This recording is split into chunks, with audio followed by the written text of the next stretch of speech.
What's up, YouTube? Stocks by the numbers. Welcome back. It's Thursday the 28th. We have about an hour left to go, but I wanted to do a review here of a company that was brought to us. Shout out to Barry in the Discord. Name of the company, Science Applications International Corporation, ticker symbol SAIC, listed here on the New York Stock Exchange. This is a tech company, IT service stock, as we see here, trading at about 124.5, down 68 cents, about 0.5% here on the day. We have a 52-week low of 95.43, 52-week high 136.05. Let's look at some of the numbers here. We have about a $6.5 billion market cap. Company's yielding about 1.2% yield for us to own the stock. We're trading at a PE of only 13.25, which for the tech sector, in my opinion, is extremely cheap. The company's earning $9.50 per share, and we also have a beta of less than 1. Again, the beta is the volatility of the stock in relation to the overall volatility of the market.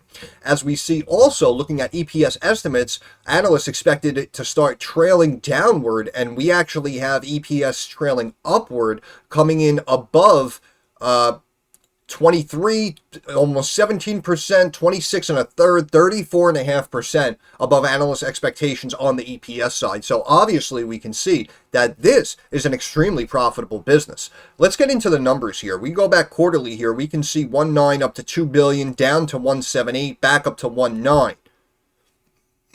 So the company seems to be kind of maintaining like this $1.819 billion mark here quarter over quarter. We switch over annually though, and this is what we like to see, in my opinion anyway. 4.66 billion, making about 3% profit off of that, up to 6 and a third, 3.5. We drop down in 2020, even though revenue still increases to 7 billion, then up to 739 billion, with the net margin climbing back up to where it was, meaning that, again, if 2020 didn't happen, this net margin down here would probably be right there, and it would have been a continuous increase year over year, in my opinion. But of course, we had a little bit of an issue in 2020, and now we go into 2022, and we can see we're up to 7.7 billion net margin, consistently increasing, now up to almost 4%. So the company for last year, 2022, brought in 7.7 billion, and right now you're telling me the company is worth less than 6.5 billion. This is why I say, in my opinion, it is much, much simpler to follow the numbers. If you buy it here at 124.5, could it go lower? Of course. However, if the company continues doing what it's doing, chances are, over the months, over the years, we're going to be looking at a much, much different situation. In my opinion, long term, this is $250 stock. That's conservatively speaking, because again, that would bring us to a $13 billion market cap, which would actually still be less than 2x of last year's revenue. Q3, we have, wait, hold on. Q1, 2, and 3, we have 203 on 1.9, that's 393 on that is 5.71 billion. 5.71 billion. We have a dividend coming up. Hold on, let me change this out here.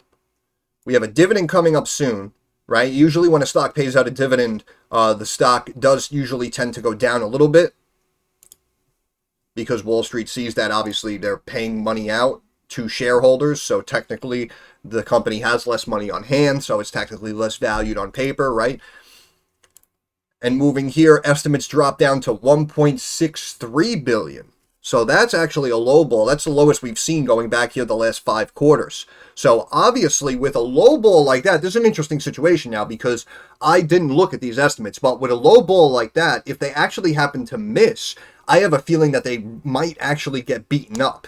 However, based on the previous performance of the company and what they've actually been posting, I don't know if they would miss on that 163, but of course only time will tell. Those earnings slated for the end of March after the ball drops. The company did recently just report earnings, as we see here, beating on the EPS side by about 34.5%, beating on the revenue side by over 100 million, posting 1.895 billion on 1.78 billion estimates. So the company seems to be doing pretty well. And if we back up here,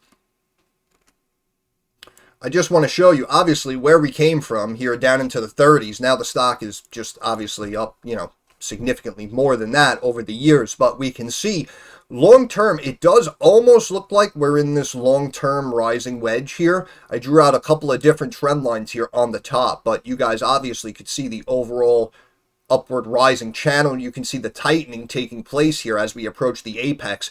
If this pattern does turn out to come to fruition, as we see here, the apex sitting right around July of 2024. So this will definitely be something that we're going to have to keep an eye on. And the one thing that scared me was the fact that we had this big pop here up to 136 roughly. Yep, 136.05. And then we started to sell off and pull back below that top resistance trend line. Now, technically, we're back inside of this rising wedge channel.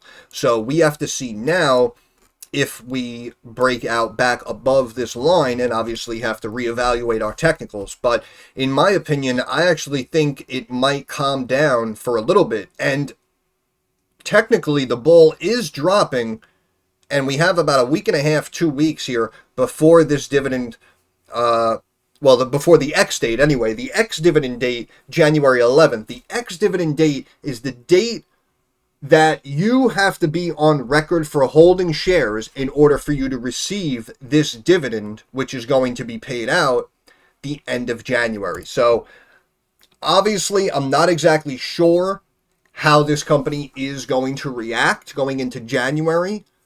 Because again, I understand that markets have been raging for about 2-3 months straight, and that's what worried me, was the fact that we climbed so much so quickly while still having the potential January effect pump right around the corner.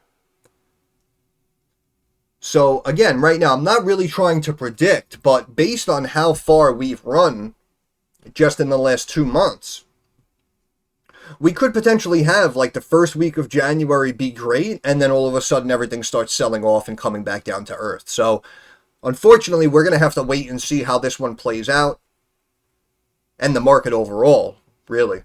But I think that in the numbers, this company, in my opinion, does look very, very attractive.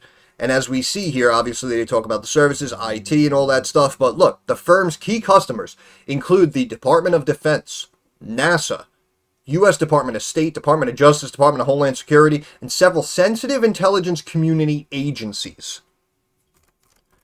So, what does that mean? Well, in my opinion, that probably is the closest thing, I'd say, to potential guaranteed business. And guaranteed revenue is obviously doing, government work, but also at the same time, guaranteed payments, right? We all know that anyone who gets these government contracts, they pump up their estimates and their prices. They charge an arm and a leg. And obviously the government always ends up paying them. In some cases, they actually pay them ahead of time before they even get the job done. So that's why currently, in this current situation, the story behind SAIC, mixed with, of course, in my opinion, the undervalued numbers, are really adding up to a pretty nice situation here. But I wanted to look at some of the fundamentals here. First of all, let's check out the forecast here. As we see, we have 11 analysts currently watching this stock, 2 giving it a strong buy, 8 saying to hold it, okay, and 1 giving it a strong sell. Very interesting. However, the price target there is only 113, which is less than 10% down from where we are now. As you see here, about 9.4% drop. So the lowest price target on record is really only going to be potentially viewed as a small correction. And again, we could see this price as we get closer to that dividend date. So, I'm not necessarily disagreeing with that, but I feel like that's more of a trading, pullback entry point that someone would have, not necessarily a long-term price target on a stock like this. However, obviously every analyst looks at every situation different, so it's really up to him. However, if we go back here and we look quarterly at the estimates and what was actually reported, we're seeing one predominant color, which is green. So the company going back, what is this? The last 8 quarters in a row have beaten on the EPS side and have beaten on the revenue side. If we switch over annually, we can see it's slightly a different story. However, the company was kind of maintaining this like $4.5 billion mark for several years and has recently broke out. But what I feel is a better indicator of a growing business is the fact that revenue chunked up almost 50%, and it happened in 2019 before, obviously, all of that nonsense happened in 2020, and then everyone afterwards pumped up their prices. Okay, so we're seeing steady growth coming out of this pandemic, but also we saw revenue growth and business growth before the lockdowns and the hyperinflation was really taking place. So that's why something like that, in my opinion, is actually much, much better than even seeing little jumps here. But of course, increases in revenue, never a bad thing. And let's look here annually on the EPS side. We can see we only missed 1 year. Going all the way back to 2015, the company missed only 1 year in 2018 and then came back even stronger here, going from posting $3.11 a share, chunking up to $5.66, over 6.25, over 7.25, over 7.5. So that's why the company is doing something right. But I wanted to look at the financials real quick. And as we see here, again, you can see the company was kind of maintaining a 20 plus PE and recently pulled back here to the high teens. So that's why I'm saying, well, it says high teens there. That was for 2022. Right now, the PE sitting at 13.25 again. Especially, that's why I'm saying for a tech stock that has not only been growing revenue, but has been growing profitability. It's trading at a PE of only 13.25. That's why, in my opinion, I wanted to do this video, because I feel that in the long term, I think we have something nice here. Again, shout out to Barry in the Discord. We can see the revenue, the debt was sitting at about $2 billion, jumped up to $277 billion in 2020, down to $276, down to $257. So the company looks like it's trying to get that debt in order slowly but surely. The free cash flow is now kind of sitting at around $500 million for like the last 2 years. The cash dropped down to $111 million, it looks like, bounced back a little bit to $114. In the short term, assets and liabilities almost neck and neck. In the long term, we have assets outweighing liabilities. Switching over quarterly, it looks a little bit better. But again, as I said, as a whole, as long as assets are outweighing liabilities, obviously it's not the worst thing that could be taking place. Book value per share, minus this slight pullback here of 4 cents, we can see that quarter over quarter consistently increasing, going from about 29.25 back in the first half of 22. Now we're up to north of $35. So I understand it's trading, like 4x the book value. However, we've seen much, much higher multiples than that. And of course, it's with a lot of stocks actually that don't have the consistent stable growth that we're seeing in SAIC. So that's why, in my opinion, it does still look pretty attractive. And look at where the stock has come, obviously, with a book value of 7 and change, spiking up into the 20s. Now we're getting into the 30s. So that's why I'm saying, in my opinion, I do like the way that this one is looking. And it looks like equity, for the most part, consistently increasing. Of course, it bounces around from quarter to quarter, but the company is maintaining positive free cash flow here overall.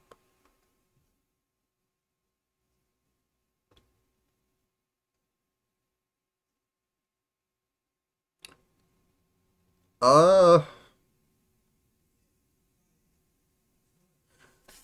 cost of goods, this is interesting. 169 on 19.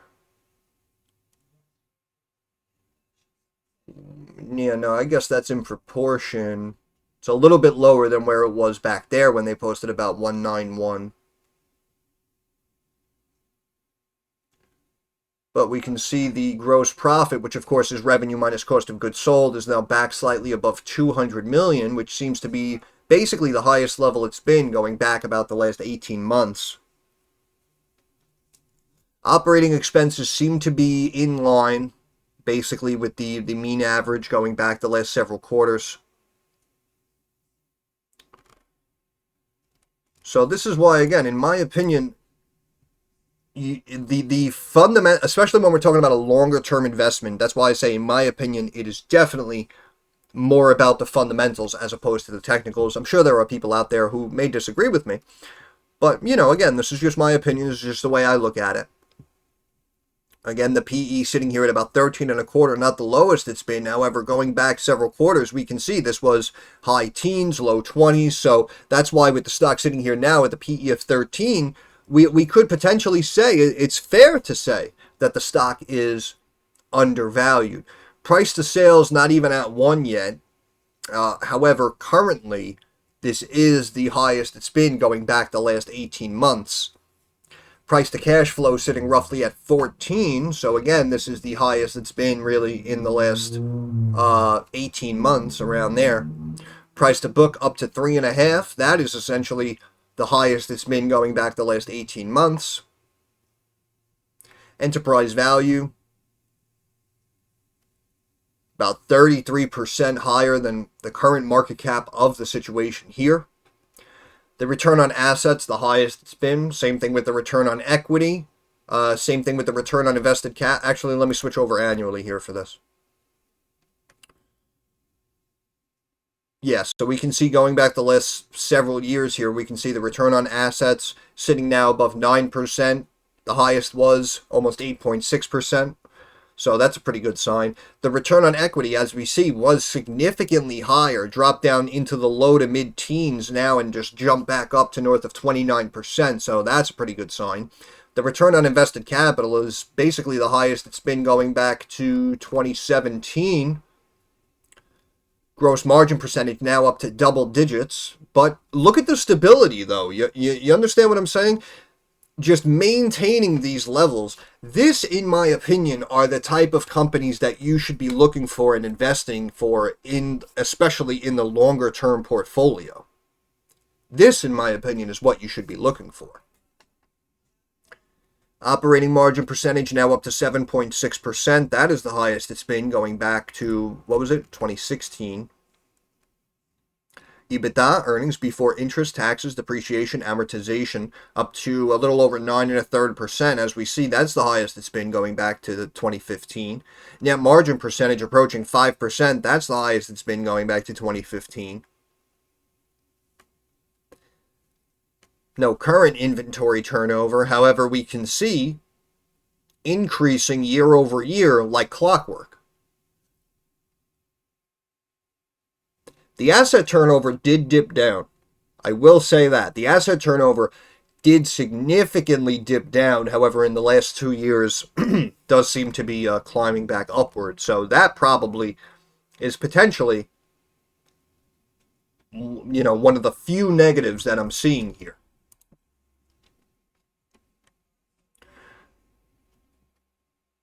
Company chunked up its dividend by roughly 20%, going from $1.24 up to $1.48, maintaining that payout. Again, we looked at earnings. We're kind of maintaining this 1819 moving forward, and as we see over the years, we're kind of going to be hanging out at this 7 billion mark. But again, remember, this company does have government agencies as its clients.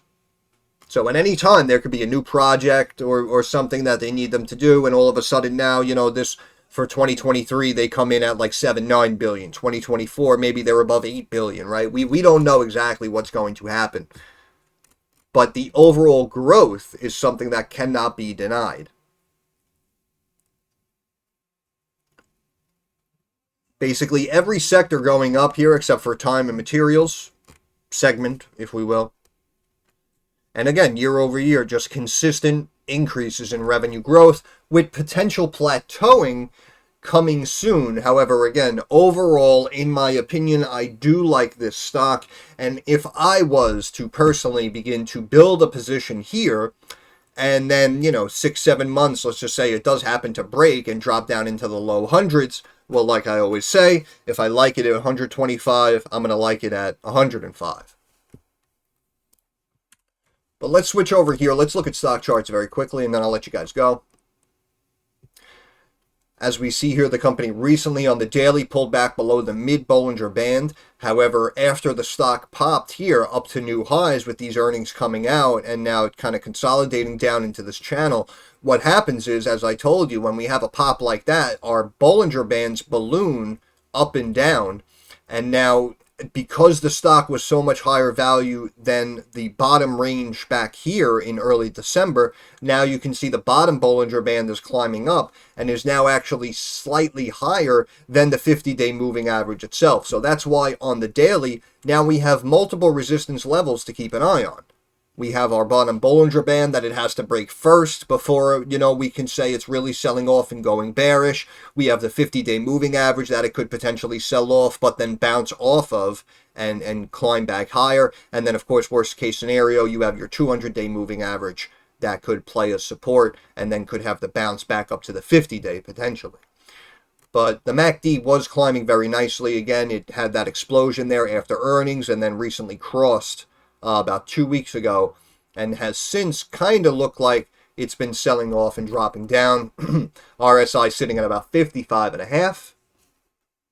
However, of course, going back to a time like this during July with that massive rally, you can see, for almost 2 months straight on the daily, the stock was maintaining an RSI north of 70. So I'm not exactly sure if we can use that as one of our main indicators. However, here on the weekly, we can see that basically when it does approach or get above that 70 benchmark, there is a little pause that takes place afterwards. So that's why now after that pop, looks like the RSI got up to maybe like 68 and change maybe, and then kind of like pulled back. Looks like we're kind of starting to climb back up. But again, it is sitting right there below this top trend line now of this long-term channel, this long-term upward channel here. So now we have to see where the stock does close. If it closes again above this resistance line, we may potentially have a run back up to the 130 plus. If it closes potentially below this fib, it could obviously drop back down to about 120 and retest that trend line. However, it does seem to be bouncing off of this fib right here at 123.38. So only time will tell. Obviously, we'll cross that bridge when we get to it. But overall, SAIC, IT tech company, looking pretty stable in the numbers. In my opinion, looking pretty undervalued in the numbers. And of course, its clients are U.S. government agencies. So I have a feeling that a company like this, it probably isn't going anywhere. And of course, over the years, if these government agencies didn't really appreciate what the company was doing, they would probably, lift the deal and give it to another company instead. But obviously, that is not what we're seeing over the years. So that is why, as of right now, unless some massive negative catalysts do come in to kind of change the overall forecast of SAIC, I have to say, in my opinion, I do like this one. And really, my only fear is the fact that markets really have been raging for the last several months. That is my biggest fear here, because of course, even if a company looks tremendously undervalued in the numbers, if markets do begin a massive correction or a massive sell-off, chances are, usually across the board, pretty much every stock, no matter how fundamentally sound they are, begins to drop down and sell off in value. So that, in my opinion, is really my only worry. The fact that this massive bull rally just decides to stop, come to an end, and all of a sudden we start dropping down again. And that obviously, like I said, instead of the low 120s, you could potentially have the low 110s and even the low 100s. But again, overall, a situation like this, in my opinion, if you wanted to begin piecing your way into the situation, might not be the worst stock out there. Because again, when those earnings came out, they took it technically to all-time highs. Those are all-time highs here, up at 136 and change. So that's why chances are, again, it'll, probably calm down, consolidate. They have that dividend coming out again. Let's check it again for you guys. X date here, January 11th. Payment date, the end of the month at January 26th. So that's why, again, the company could potentially be cooling for the next couple of weeks. But overall, in my opinion, I do think it looks fundamentally sound. We do have revenue growing. And of course, this profitability, this graphic right here, is pretty nice to see, especially since analysts felt it was going to start to dwindle, and instead it is actually getting stronger. So overall, I like what I see. Again, shout out to Barry in the Discord. He brought this to our attention. And I'm going to end it there. So once again, this is Stocks by the Numbers. I want to thank you guys for stopping by. If you have any questions, comments, or concerns, drop it down in the comments section. I'm usually very quick to reply. Thumbs up algorithm helps me get more eyes on the channel. Share the video, like the video. And of course, subscribe to the channel. That is our handshake agreement. That is how you help me help you. But more importantly, like I always say, I understand that markets are rocky and volatile and uncertain. I want to wish all of you success. Hope everyone makes a couple of dollars. Thanks for stopping by. Have a good day.